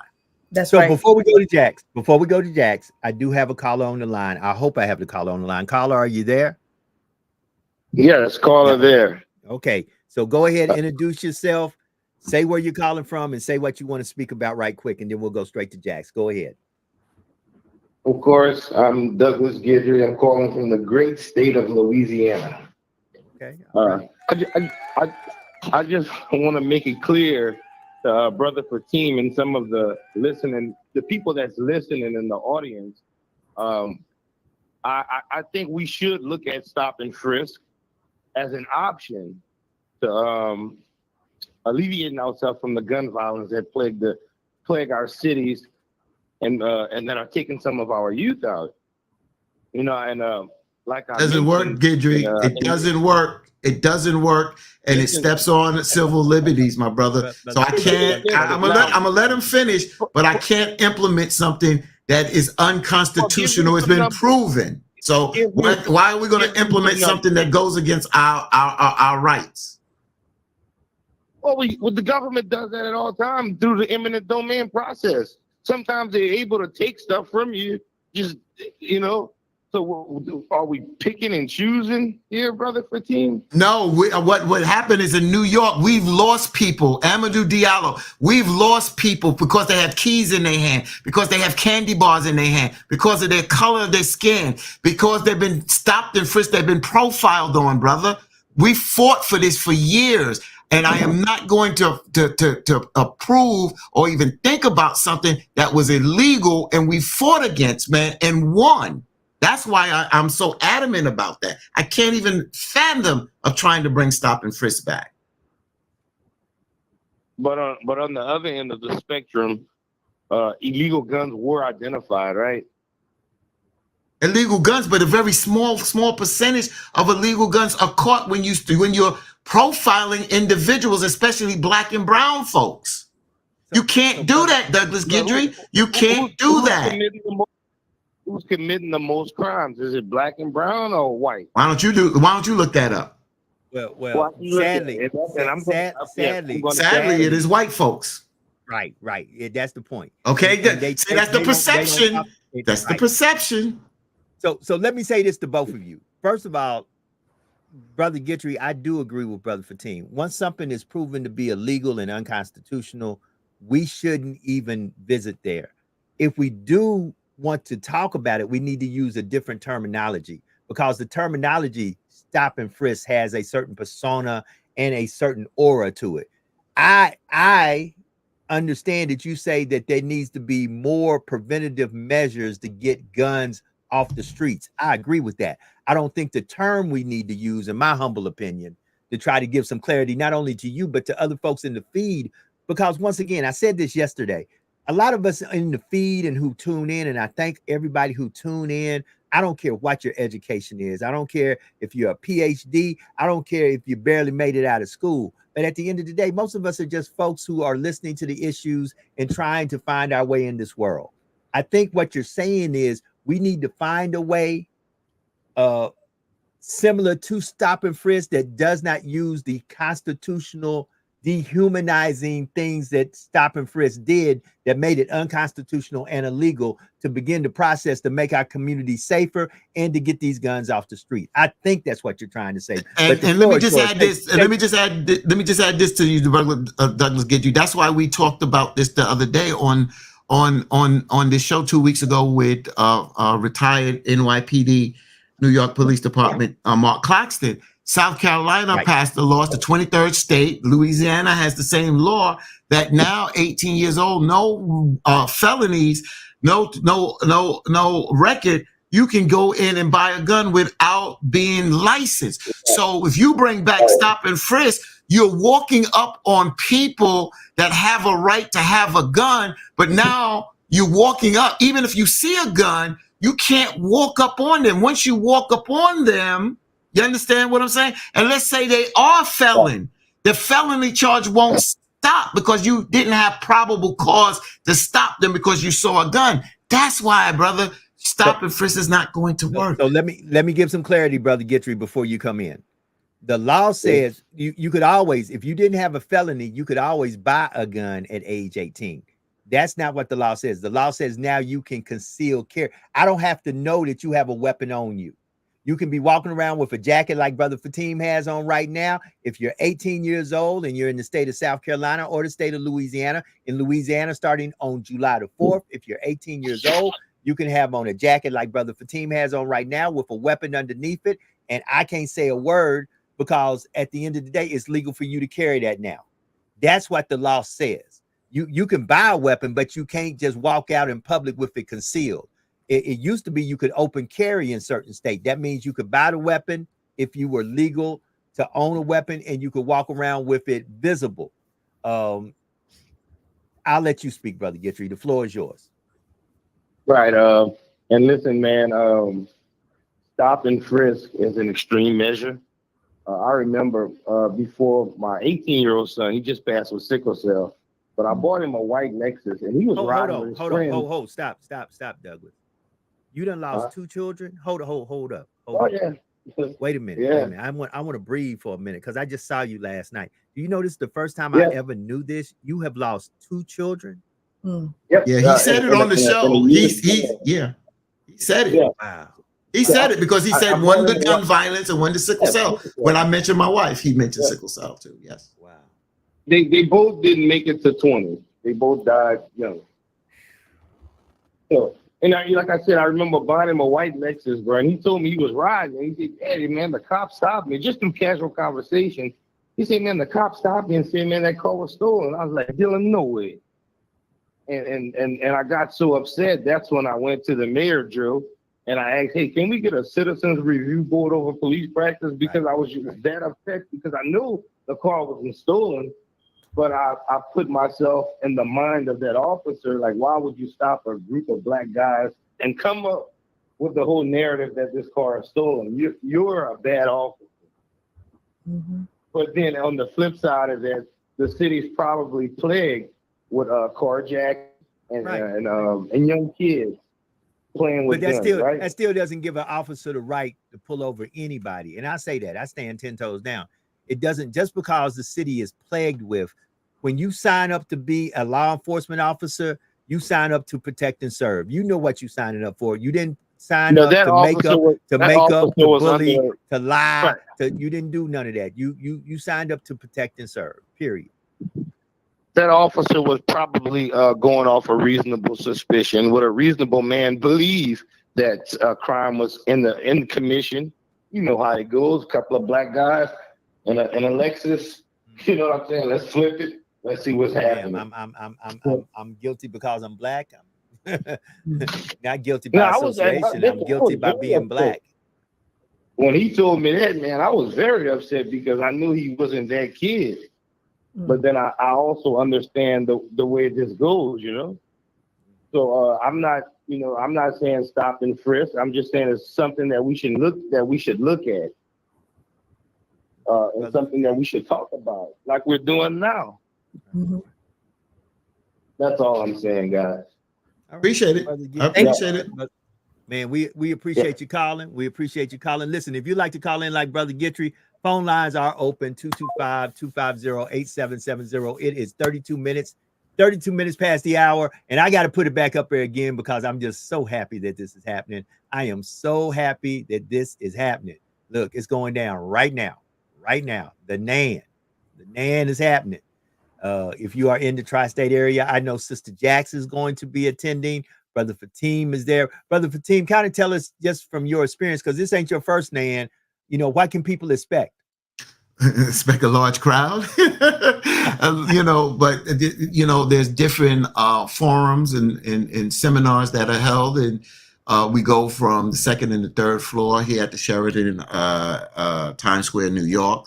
And, different people come in. Some people are on the schedule that are on the flyers, and then people just drop by to take in the flyers, to talk with the people. So it's a very energetic environment. It's a kind of festive environment, but we're also dealing with some very, very important issues. And I want to give a shout out because usually some of the entertainment is usually, Reverend Sharpton is, he brings in gospel artists, and Keith Wonderboy Johnson, Johnson, gospel artist.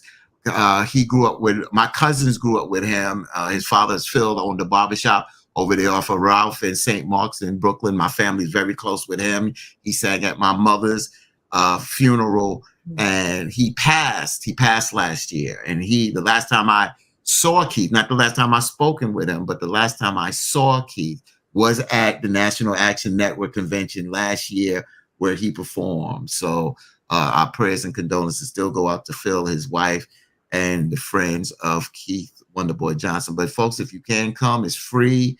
The dinner that tonight is invite only, but everything else, Reverend Sharpton just said that you have to register so that you can, it's to the point now, you come first serve, get in. Once the room is to capacity, you can't get in.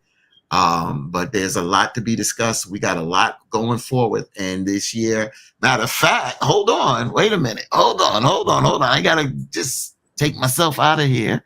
You put the flyer. I got the book. Oh, sure. I got the book already. You understand? Nice. So this is the book here. Give me one of those. I need one of those, brother. One of the books. And I need you to give me one of those. And they gave out, this is the first time they gave out some kind of t-shirt. We won't go back. And that's what we're talking about. We are fighting things they're trying to turn back the clock. Did you see the law that came up about abortion? I forgot what state it is. Yes. So this is a horrific situation that we're dealing with.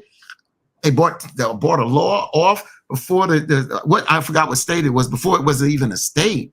And this is in the 1800s. Arizona. There you go. Thank you. I forgot. I should have thought of Arizona tea, but Arizona, and a little plug there. Arizona. You want more plugs? Just come see us. All right, but come see Mr. Joe. Mr. Charlie might be looking. But I know Jax had a lot to say, and Jax is always patient. So Jax, jump in here because we talked about a lot of things. Go ahead, my sister. Come on, the floor is yours. You know what? And Brother Patine, thank you. Brother Patine, if you could just share with our viewers, if they want to come to the convention, they obviously have to register, but how do they get there? It's in Times Square in New York City. What's the best way once they get into New York and New Jersey to get over? Well, the best thing is to take the E-train to 7th Avenue. Okay. You can take the D train to 7th Avenue and then come right up pretty much. Well, not the D train. I'm sorry, the E train. And come up and you're right here at 52nd Street and 7th Avenue. Okay. And that's on the west side of New York, the west side. Because some people are like, what side is? I'm on the east side. No, this is on the west side. So you can take the 8th Avenue train, you can take the 7th Avenue train, or you can take the 6th Avenue train. Here, there's numerous buses that come this direction. The buses run up 8th Avenue, which would be the closest, or 6th Avenue. Or if you're coming from uptown, you'll be able to take a bus coming down 7th Avenue. Absolutely. And what are some other things to do in the area? Oh my God, you got food, you got restaurants, you got souvenirs, you got stores. Then you're a few blocks from Times Square. And of course, Times Square, you got movies, you got the lights, restaurants. So it's a lot to do. You got Radio City is here. The Christmas tree's gone. Those that, and I did come for that. I did come to see the tree put up. I'll just call it the Tree of Life. But there's so much because you're in the heart of Midtown Manhattan. And then let me see, we're on 50 something, and you go, and I walk all the way down to 34th and 7th Avenue where you have Macy's, Herald Square, the famous Macy's. So you can do shopping, You know, it's just so much you can do, and now you can get CBD, and you can get a lot of that kind of good stuff too. If you want to get some of that wacky tobacco, you can get some of that too. You know, so that's up to you. You can get it legally now. That's right. And you know what? Speaking of that CBD, I had gone to a Native American powwow. If you guys have never been to a Native American powwow in your life, you have to get to a Native American powwow.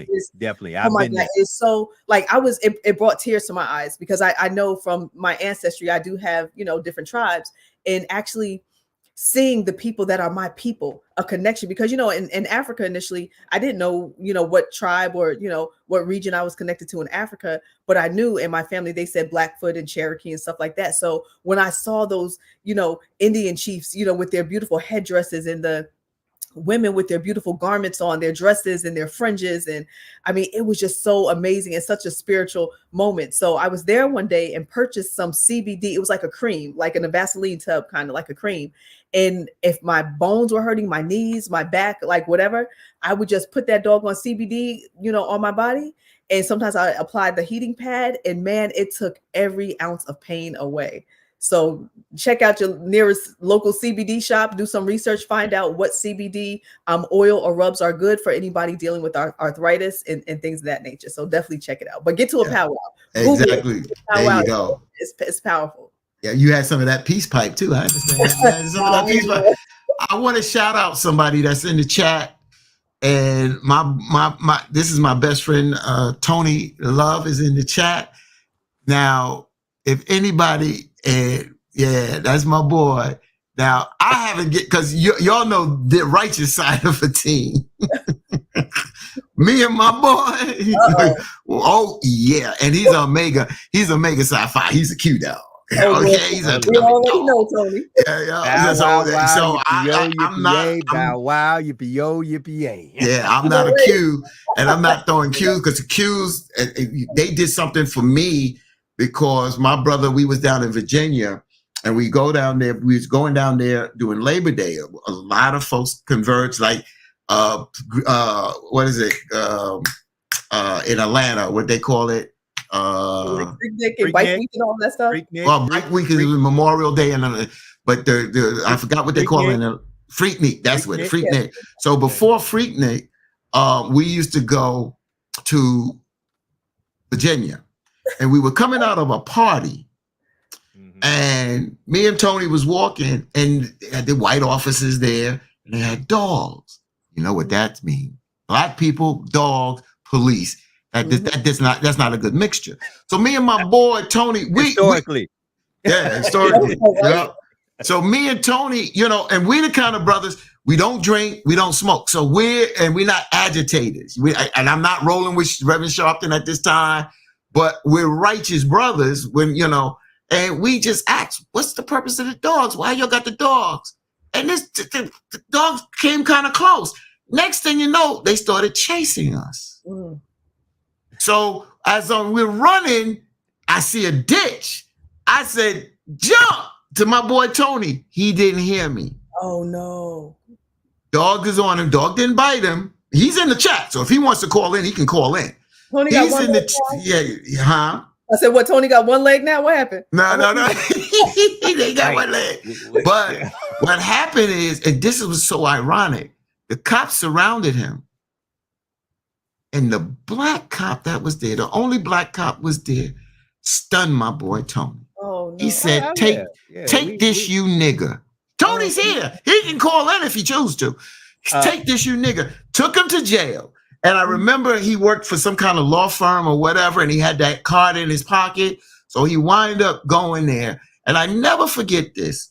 When he got out of jail, and he came back, and we went back to his girlfriend's family's house.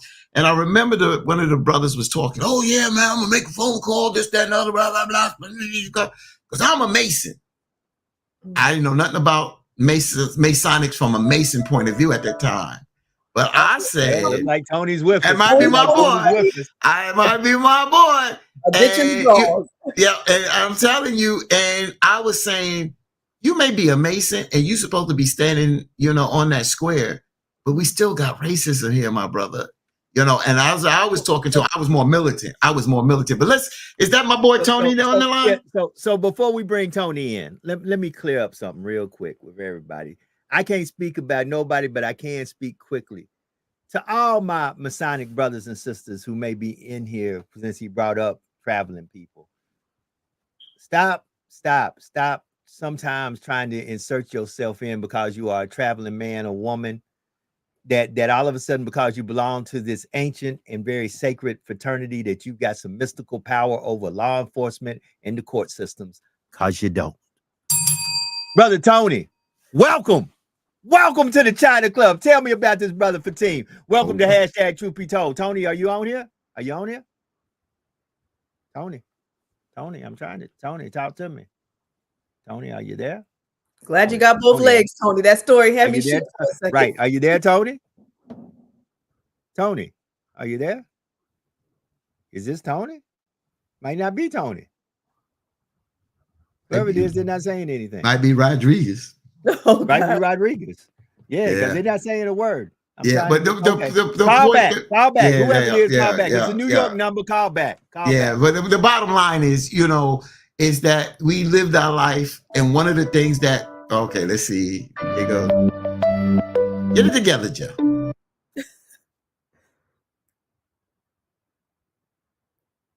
You muted, Joe. You muted yourself.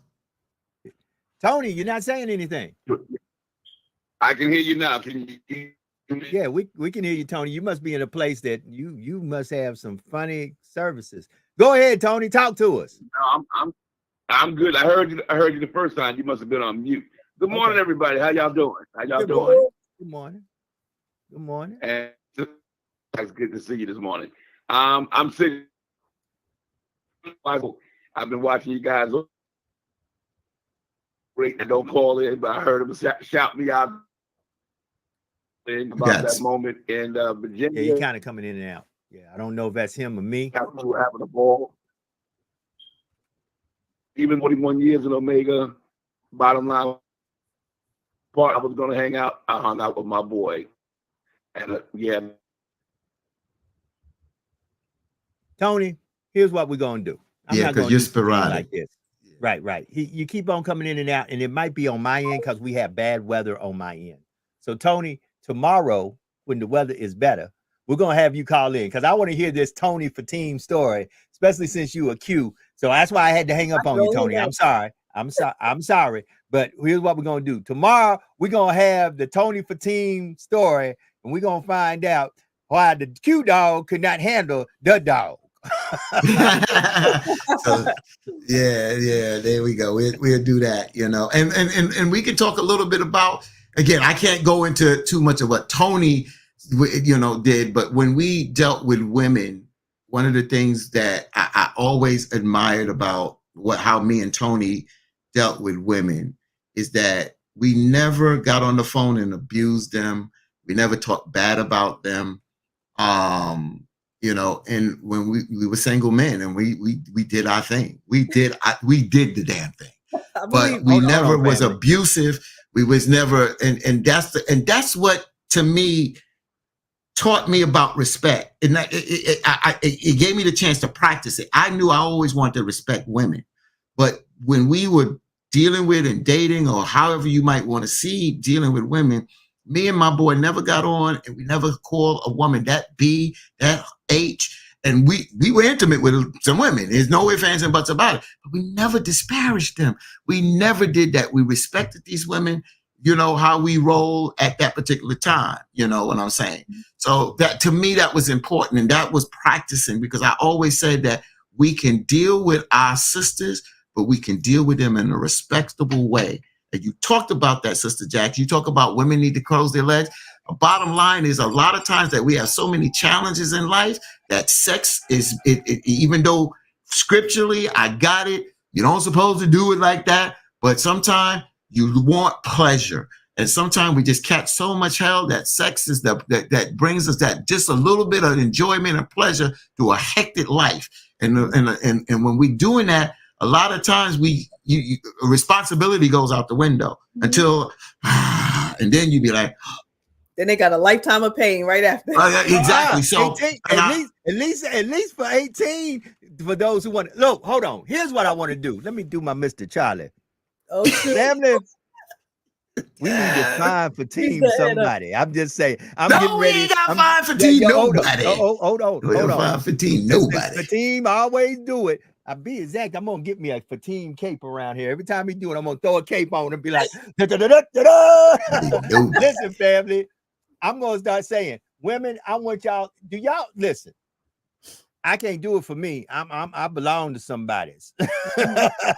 But Brother Fatim, I want the ladies to really say, you know, I know the ladies love Brother Fatim on our timeline. Go ahead and give me some hearts. Put some hearts out there for Brother Fatim. Because listen, Brother Fatim, I know you ladies love him. He wasn't a big teddy bear, lovable brothers. Go ahead, put some hearts in the timeline. Come on, fill it up. Fill it up. See there?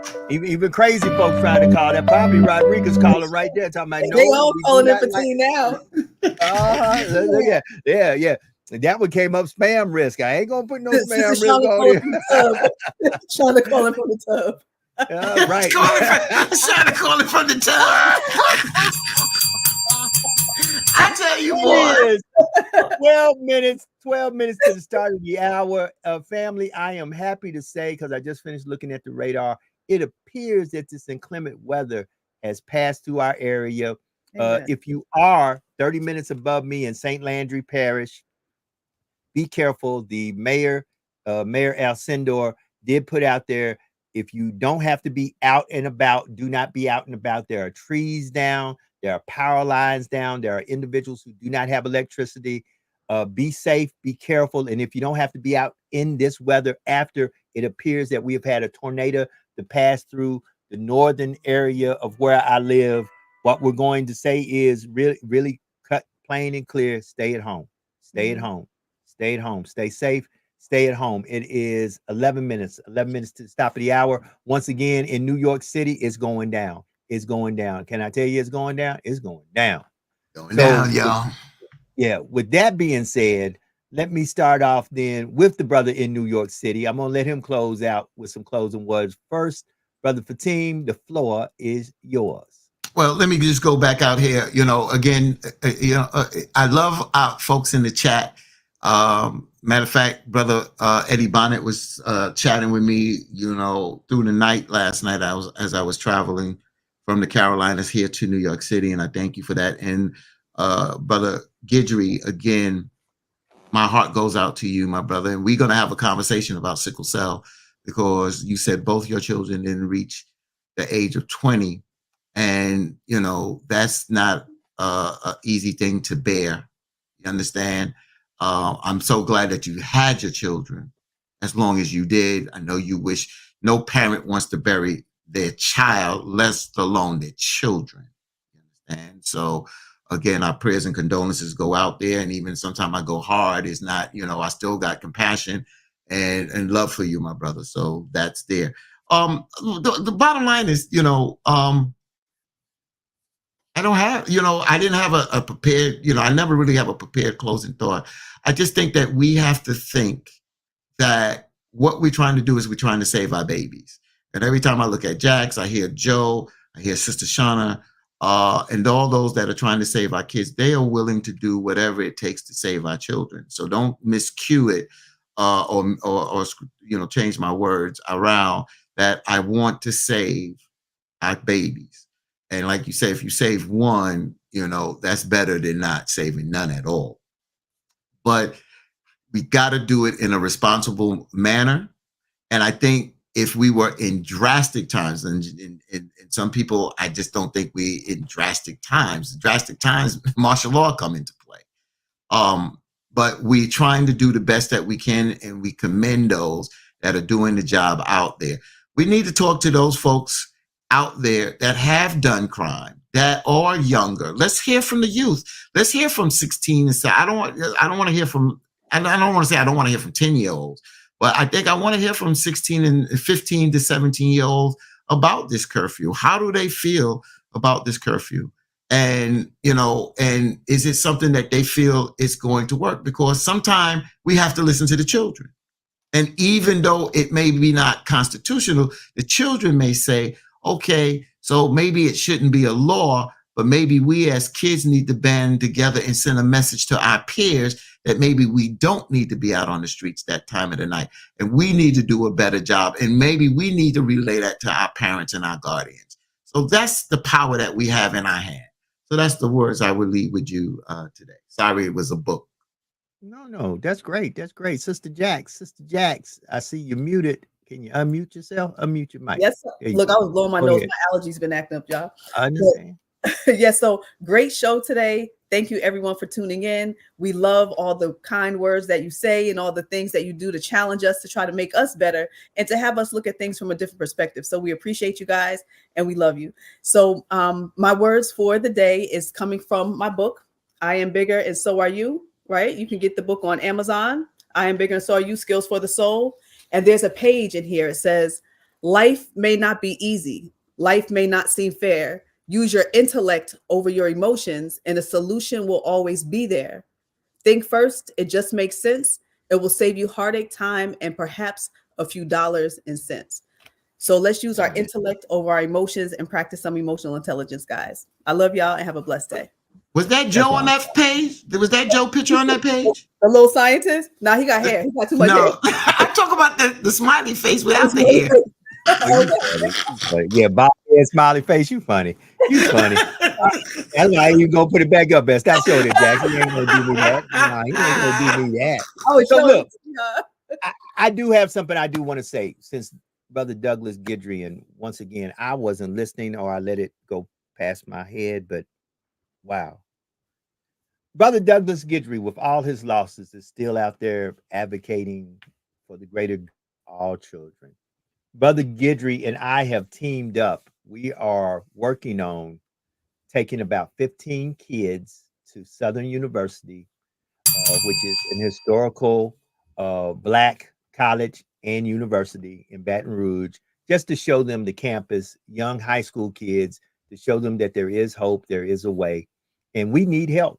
We need help. So if you would inbox me to how you can contribute or help out, we do need help as we try to secure funding for a bus and to get these kids, about 15 kids, along with probably about 5 chaperones, to from where we live, which is Lafayette, Louisiana, which is an hour down the road, to Southern University. Not only are we trying to get them to Southern, we're trying to also turn around and take those same group of kids to Grambling. We literally want to start taking our kids to institutions of higher learning that are historically Black, to let them know that even though we do have the LSUs, the UConns, the South Carolinas, we do have some great educational higher learning institutions that are ours. I said what I said. So now I say this. Today, be better than you were yesterday. And help somebody today in some way that they could earthly, no way, shape, form, or fashion pay you back. And remember, as I show love to my co-host, thank you, Brother Fatim, for logging in from New York. Sister Jax from Brick City, as always. Sister Shauna, I pray that you got out the bathtub, and I pray that you're safe. I'm going to call and check on you as soon as I get off of here, because I know some very bad weather has went through your area. And I pray that you and your caregiver got out the tub and y'all are safe and sound. No harm has come to you or to your house, family, listeners, and friends. Remember that there is no secret, absolutely none, what God can do. What he has done for others, he willingly can do for you. For when God is with you, nothing or no one can stand against you. We up out of here. We'll see you tomorrow. Turn up Thursday. Turn down for what? Be blessed. Have a great day. We out. Hey.